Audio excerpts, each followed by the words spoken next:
안녕하세요. 지혜의 숲에서 길을 찾는 여러분과 함께하는 시간입니다. 오늘 우리는 성경의 마지막 책, 바로 요한계시록에 대해 이야기 나누고자 합니다. 많은 이들에게 요한계시록은 신비롭고 때로는 두렵게 느껴지는 책입니다.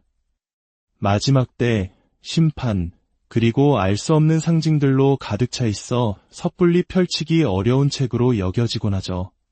하지만 이 책이 기록된 본래의 목적을 아신다면 아마 놀라실 겁니다.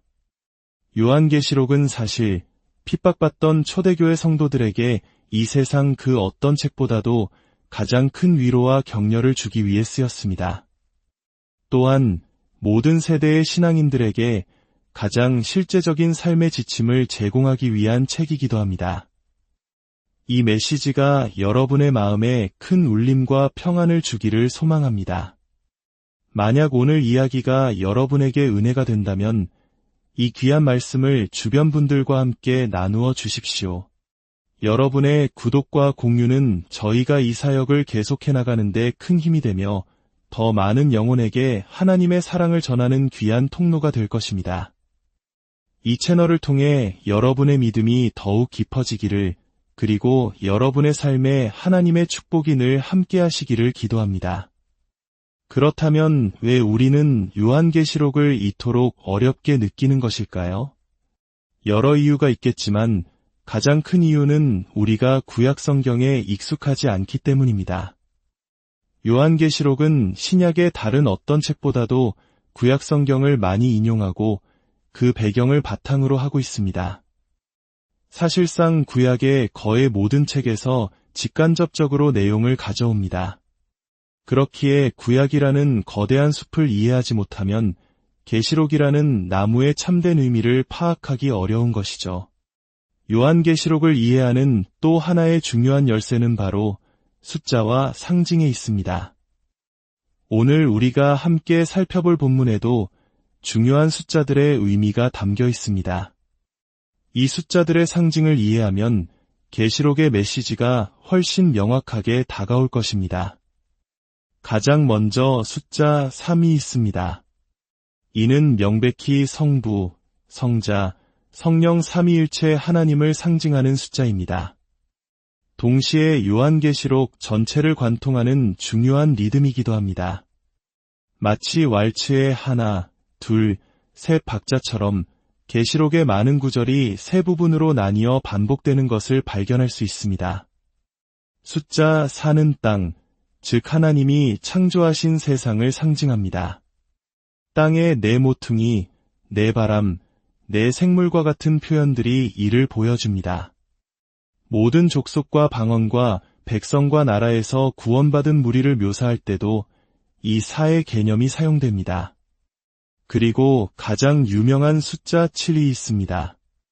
이는 완전함 또는 완성을 의미하는 숫자입니다. 7교회, 7영, 7인, 7나팔, 7대접 등 요한계시록은 이 완전 수치를 중심으로 구조화되어 있습니다. 이는 하나님의 계획이 완전하며 그분의 역사가 온전하게 성취될 것임을 보여주는 장치입니다. 마지막으로 숫자 12는 하나님의 백성을 상징합니다. 구약의 12지파와 신약의 12사도에서 비롯된 숫자죠. 그래서 하늘 보좌 주위의 24장로는 구약의 12지파 대표와 신약의 12사도 대표를 합친 모든 시대의 하나님의 백성을 상징합니다.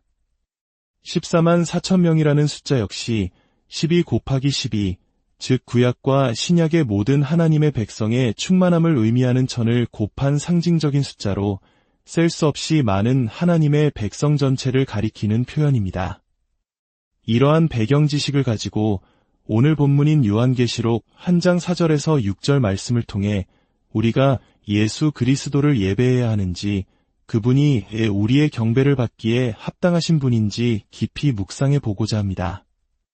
사도 요한은 아시아에 있는 7교회에 편지한다고 말합니다. 당시 아시아 지역에는 7개보다 훨씬 많은 교회가 있었습니다. 하지만 요한은 완전수 7을 사용하여 이 편지가 특정 지역의 교회들만이 아닌 모든 시대, 모든 곳에 있는 완전한 하나님의 교회, 즉 우리 모두를 위한 메시지임을 분명히 하고 있습니다. 그렇다면 그리스도는 왜 우리의 예배를 받기에 합당하실까요? 첫째, 그분은 본질적으로 하나님이시기 때문입니다. 4절과 5절은 이렇게 시작합니다. 이제도 계시고 전에도 계셨고 장차 오실 이와 그의 보좌 앞에 있는 7 영과 또 예수 그리스도로 말미암아 은혜와 평강이 너희에게 있기를 원하노라. 여기서 우리는 놀라운 삼위일체 공식을 발견합니다. 이제도 계시고 전에도 계셨고 장차 오실 이는 명백히 전능하신 성부 하나님을 가리킵니다. 그리고 예수 그리스도는 성자 하나님이시죠. 그렇다면 그 가운데 있는 그의 보좌 앞에 있는 7 영은 누구를 의미할까요? 이는 완전하신 영, 즉 성령 하나님을 상징적으로 표현한 것입니다. 사도 요한은 성부, 성령, 성자 하나님의 이름으로 은혜와 평강을 기원하고 있습니다. 은혜와 평강은 오직 하나님만이 주실 수 있는 선물입니다. 이 삼위일체 공식 안에 예수 그리스도의 이름이 동등하게 놓여 있다는 사실 자체가 그분이 성부, 성령과 동등한 하나님이심을 선포하는 것입니다. 우리는 예수님을 위대한 스승이나 선지자 혹은 성인으로 존경하는 것이 아닙니다. 우리는 그분을 예배합니다. 만약 예수님이 하나님이 아니시라면 우리의 예배는 하나님이 가장 미워하시는 우상숭배가 될 것입니다. 그러나 성경은 분명히 증언합니다. 예수 그리스도는 하나님이십니다. 세상을 창조하시고 지금도 온 우주를 붙들고 계시는 분이십니다. 그러므로 그분은 본질적으로 그리고 마땅히 우리의 예배를 받으셔야 할 유일한 분입니다. 둘째, 그분은 누구이신가? 그분의 신실하신 속성 때문입니다. 5절은 예수님을 3가지 모습으로 묘사합니다. 이는 마치 하나, 둘, 셋의 리듬처럼 펼쳐집니다. 그분은 충성된 증인이십니다. 증인은 법정에서 진실만을 말하겠다고 서약합니다. 예수님은 단지 진실을 말씀하시는 분이 아니라 그분 자신이 바로 진리이십니다. 구약의 모든 선지자들이 희미하게 증언했던 그 진리의 실체가 바로 예수님이십니다. 그분은 하나님의 모든 약속에 대한 가장 충성되고 완벽한 증인이십니다. 또한 그분은 죽은 자들 가운데서 먼저 나신 이이십니다. 역사상 죽었다가 살아난 사람이 없었던 것은 아닙니다. 나사로도 죽음에서 살아났습니다. 하지만 나사로는 다시 죽어야 했습니다. 그의 생화는 부활이 아닌 소생이었습니다. 그러나 예수 그리스도의 부활은 다릅니다. 그분은 사망 권세를 완전히 깨뜨리시고 영원한 생명으로 부활하신 첫 번째 열매가 되셨습니다. 인류의 사망률은 예외 없이 100%입니다. 우리 모두는 죽음을 피할 수 없습니다. 그러나 죽음과 지옥과 무덤의 권세를 이기신 유일한 분, 바로 예수 그리스도께서 계시기에 우리는 그분을 예배합니다. 그리고 그분은 땅의 임금들의 머리가 되십니다. 이 세상에는 수많은 왕과 대통령, 권력자들이 있습니다. 우리는 그들의 직위에 대해 존중을 표할 수 있습니다. 그러나 우리의 경배와 예배를 받으실 분은 오직 한 분뿐입니다. 이 세상 모든 권세 위에 계신 만왕의 왕이시며 만주의 주, 바로 예수 그리스도이십니다. 그분의 통치 아래 있지 않은 영역은 단 한 군데도 없습니다. 우리는 그분의 절대적인 주권과 통치 때문에 그분을 경배합니다. 하지만 이야기는 여기서 끝나지 않습니다. 우리가 예수님을 예배하는 이유는 단지 그분이 하나님이시고 우리가 피조물로서 그분께 경배할 의무가 있기 때문만은 아닙니다. 만약 그렇다면 우리의 예배는 차갑고 의무적인 행위에 머무를 것입니다. 사도 요한은 곧바로 우리의 가슴을 뛰게 하는 가장 중요한 이유를 제시합니다. 셋째, 그분이 우리를 위해 무엇을 하셨는가? 그분의 위대한 사역 때문입니다. 5절 하반절부터 6절입니다. 우리를 사랑하사 그의 피로 우리 죄에서 우리를 해방하시고 그의 아버지 하나님을 위하여 우리를 나라와 제사장으로 삼으신 그에게 영광과 능력이 세세토록 있기를 원하노라. 아멘. 여기에 또다시 하나, 둘, 셋의 리듬이 등장합니다. 그분은 우리를 사랑하셨고 우리를 죄에서 해방하셨으며 우리를 나라와 제사장으로 삼으셨습니다. 진정한 예배는 그분이 누구이신지에 대한 찬양과 더불어 그분이 우리를 위해 무엇을 하셨는지에 대한 감사에서 터져나옵니다. 먼저 그분은 우리를 사랑하십니다. 이 사랑은 단순히 감정적인 느낌이 아닙니다. 로마서 5장 8절은 우리가 아직 죄인 되었을 때에 그리스도께서 우리를 위하여 죽으심으로 하나님께서 우리에 대한 자기의 사랑을 확증하셨느니라고 말씀합니다. 그분의 사랑은 십자가라는 가장 구체적인 행동으로 나타났습니다. 그리고 그 사랑의 행동은 바로 그의 피로 우리를 죄에서 해방하신 것입니다. 우리는 모두 거룩하신 하나님 앞에서 죄인이었고 그 죄의 대가로 영원한 심판을 받을 수밖에 없는 존재였습니다. 우리 스스로의 힘으로는 결코 죄의 문제를 해결할 수 없었습니다.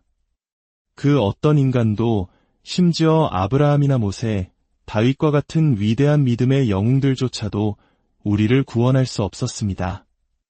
오직 흠없고 점 없는 어린 양, 예수 그리스도의 보혈만이 우리를 죄의 속박에서 자유롭게 할 수 있었습니다. 그분은 우리가 마땅히 받아야 할 형벌을 대신 받으시고 우리를 해방시켜 주셨습니다. 이것만으로도 우리는 영원히 그분을 찬양하기에 충분합니다. 그러나 그분은 한 걸음 더 나아가셨습니다. 그분은 우리를 하나님의 나라와 제사장으로 삼으셨습니다. 이것이 바로 예배의 절정입니다. 생각해 보십시오. 죄로 더러워진 우리가 어떻게 감히 거룩하신 하나님께 나아가 예배를 드릴 수 있겠습니까? 구약 이사야서 한 장에서 하나님은 죄악으로 가득 찬 이스라엘 백성이 드리는 제사와 예배를 향해 내 마당만 밟을 뿐이니라 나는 그것을 견디지 못하겠노라. 너희가 손을 펼 때에 내가 내 눈을 너희에게서 가리고 너희가 많이 기도할지라도 내가 듣지 아니하리니 이는 너희의 손에 피가 가득함이라고 탄식하셨습니다. 죄를 해결하지 않은 채 드리는 예배는 하나님께 가증스러운 것일 뿐입니다. 우리는 본래 하나님께 합당한 예배를 드릴 자격이 없는 자들이었습니다. 그러나 예수 그리스도께서 우리를 사랑하사 자신의 피로 우리를 깨끗하게 하시고 우리에게 하나님 앞에 담대히 나아갈 수 있는 제사장의 신분을 주셨습니다. 그분은 우리를 예배의 대상으로만 부르신 것이 아니라 그분 덕분에 합당한 예배를 드릴 수 있는 예배자로 만들어주신 것입니다. 정리하자면 우리는 예수 그리스도를 예배합니다. 첫째, 그분은 창조주 하나님이시기에 예배합니다. 둘째, 그분은 충성된 증인이시며 죽음을 이기신 부활의 첫 열매이시며 만왕의 왕이시기에 예배합니다. 그러나 가장 감격적인 이유는 그 위대하신 분이 우리를 사랑하사 자신의 생명을 내어주심으로 우리를 죄에서 구원하셨을 뿐만 아니라 감히 그분 앞에 나아가 예배할 수 있는 거룩한 백성이요 제사장으로 삼아주셨기 때문입니다. 그리스도는 예배를 받기에 합당하신 분이며 동시에 우리를 그 합당한 예배를 드릴 수 있는 자로 만드시는 분입니다. 이 놀라운 진리 앞에 설 때 우리의 예배는 더 이상 의무가 아닌 벅찬 감격과 기쁨이 됩니다. 오늘 이 말씀을 듣는 모든 분들의 삶에 우리를 사랑하시고 우리를 죄에서 해방시키신 그분의 은혜와 평강이 강물처럼 흘러넘치기를 간절히